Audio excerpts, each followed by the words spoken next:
so much for your time, by the way. I know it's a very cold day in New York City. Yeah, it's pretty cool. No, not as cold as Canada though. Okay, okay. You got me there. So, tell me about yourself. Where do you come from? You said Canada just now. Yeah, small town in Canada. Really? Yeah. Not Montreal or like. No, Toronto. That's what people know. Either Toronto, Montreal, but no, I was born in a small town. Kitchener. But my hometown, like Kitchener and Waterloo, is almost the same place. But my parents live in Waterloo. There's not many people, compared to the 8 million here in New York.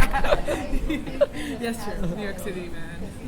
Wow, cool. So small town Canada. So what do you do and what makes you interested? Since you're from Canada and a small. Right. So what happened was about 2 years ago, when I was like 19 years old, I won a competition called the IMTA. This is where Josh Duhamel, even Lagoria, and all the top superstars that went before they were famous went there, competed, and then launched their careers at. So basically, I ended up going there at the age of 19, and lo and behold, I won. I won first place commercial print, and then that launched my career, and my life changed forever. And here I am living in, Midtown Manhattan, and a lot different life than a suburb in Canada. Wow. I gotta look up this little suburb because I'm trying to learn more about Canada to speak. So I look at your profile, look at your images. Amazing, man. Thank you. You definitely are very, very fit. Yeah. It's kind of given that. Photogenic? Yeah, photogenic, yeah, but you're definitely a lot of. You look very strong. Oh, thank you. I was gonna ask you earlier, how did you get into fitness in the first place? It's kind of given that models how to work out. Of course. For you personally, how did you get into fitness? Well, after I broke my ankle, it's a double fracture of the talus. Wow. I basically missed both my senior years. I was always into sports, being active, and after recovering from that, it was like I couldn't really do any active stuff because my ankle was still busted up. So I just started lifting weights, and I fell in love with it because it's the progression and eating healthy. And who doesn't like to have a good body, right? Who likes to look at the mirror like, damn, you Myron? Z's. It's all Z's. Z's. Everyone knows Z's, yes. Miss that guy.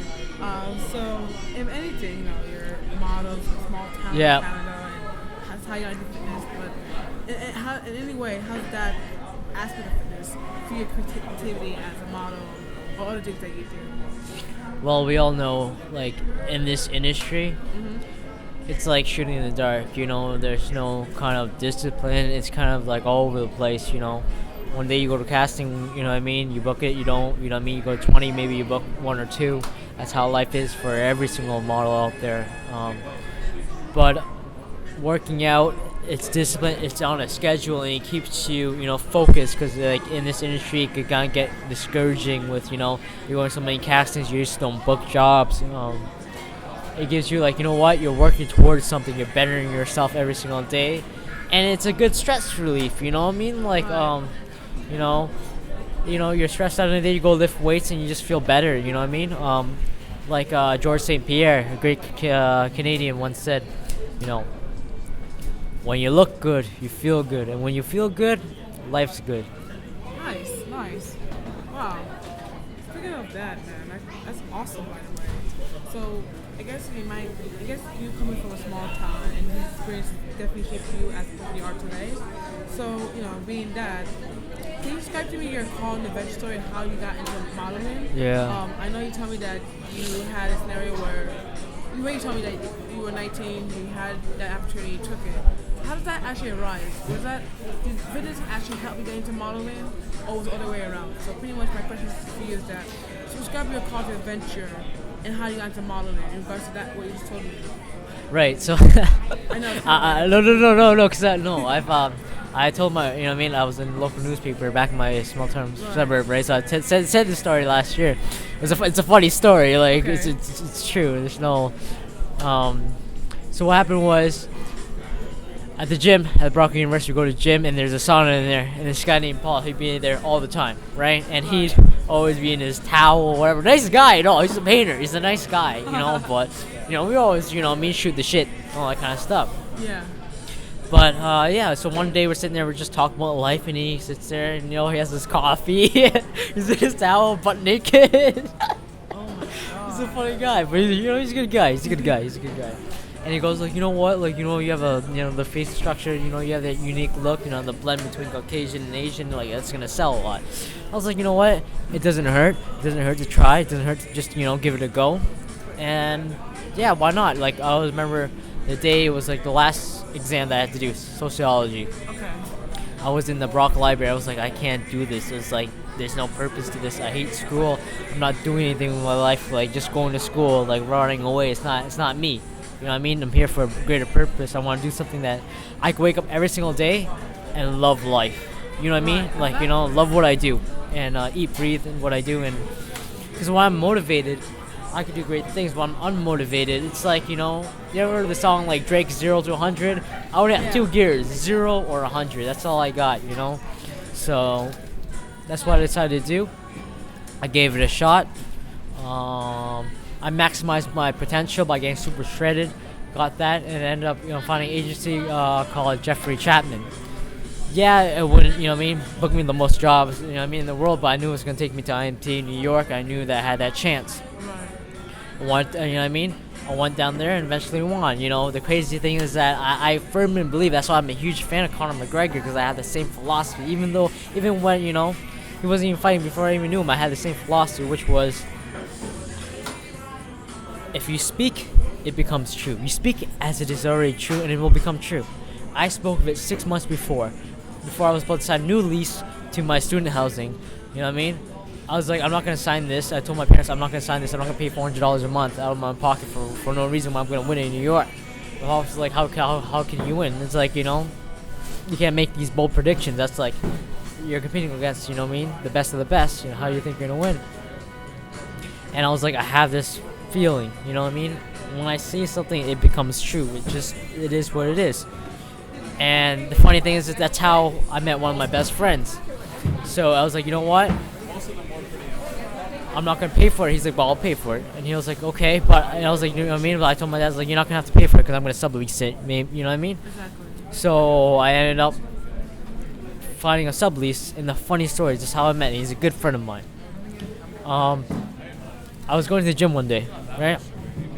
It was a morning on the weekend.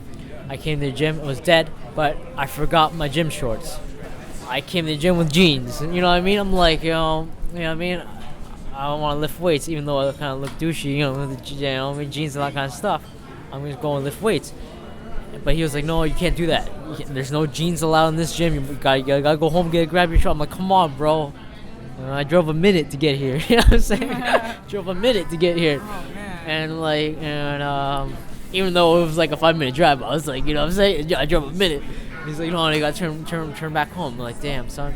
So went back home, grabbed my stuff, and like, I don't know, we went there. It was like, like us. He's like, he made a joke. He was like, yeah, you know what I mean? You could go kill that elliptical again, like, cause I do hard cardio. And then I was like, oh, we started talking. Found out he was a wrestler. He's a good guy, and he was looking for a place. So I offered him my place, and he was like, yeah, for sure. Next thing you know, we become good friends, and we sublease. My dad doesn't have to pay for anything, and Nice. right? So everything worked out. Wow. Damn. I know. Literally, it's like a movie. It's like destiny. I tell you, one day there could be a movie.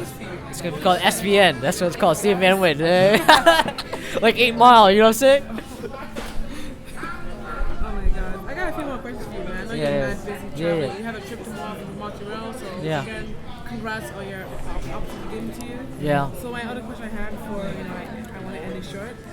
What advice can you give someone who's about to enter their call or venture, or in other words, a unique opportunity they're not sure they're ready for? People have opportunities they're not ready if they take it or not.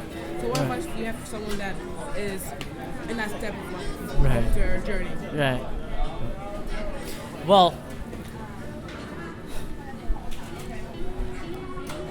you can't be scared of the unknown, right? Okay. You can't be scared because I know it's scary. I was scared out of my mind. You know what I mean? Like, I was giving up a lot of stuff. I was comfortable, had good friends, good people back home, good support base, a beautiful girl back home. You know what I mean? European women, they're beautiful. But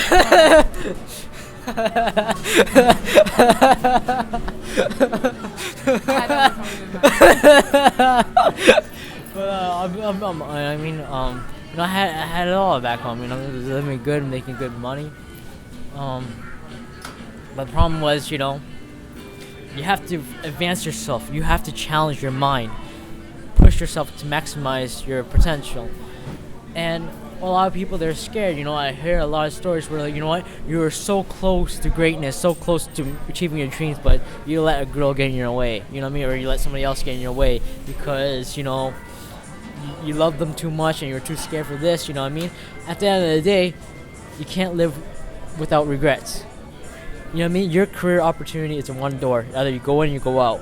A relationship, it's like a revolving door. Like, I don't mean to sound harsh, but like, you know what I mean? You lose one, another one will come. There's 7 billion people in this world. You know what I mean? Your career opportunity is only one. You rather take it. And I don't regret any of my decisions. Even though it was hard and it was scary. I remember going back here to the flight here, the first time going here. Like, oh, I'm actually gonna live in New York. It's scary. How's everything gonna work out?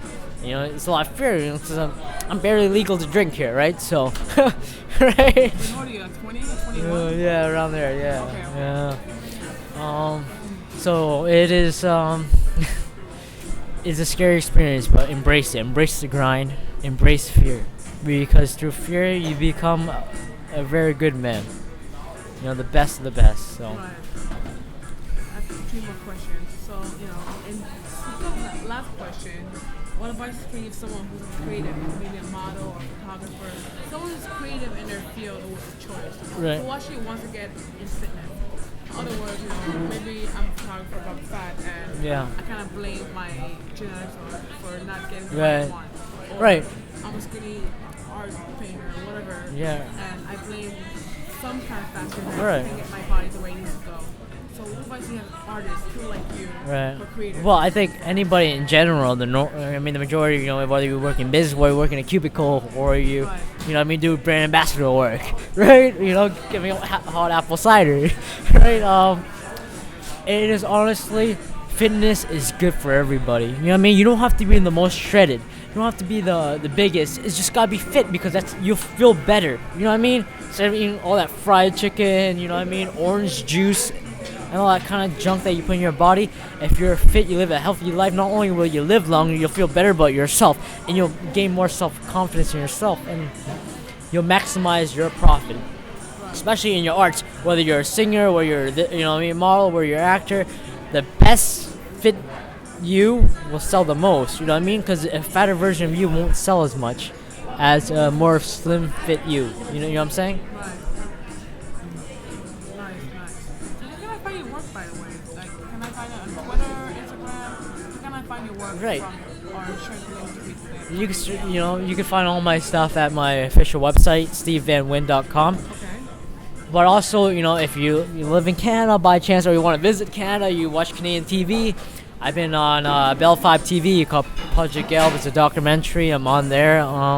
If you want to see me shirtless, I'm there. I'm there flexing. So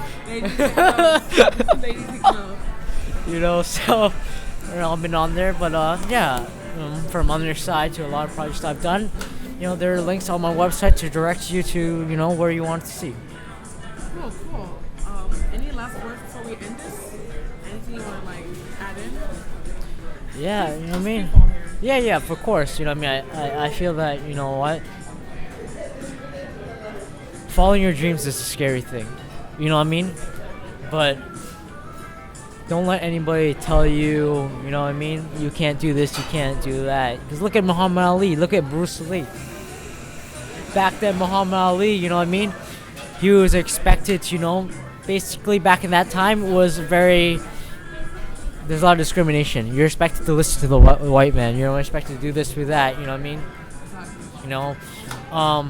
Same thing with Bruce Lee back in the time. You're expected to be second to the white man. But at the end of the day, they said, no, man, I will write my own story.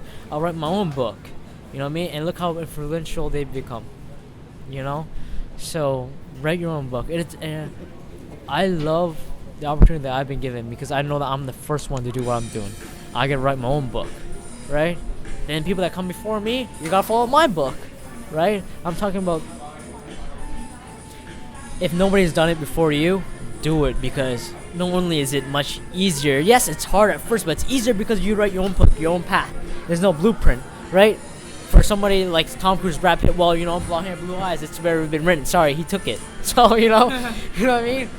So yeah, follow your dreams and don't let anybody tell you, because they don't know you. Well, Steven, it's been a great interview. Thank you so much for your time, by the way. All right, thank you so much.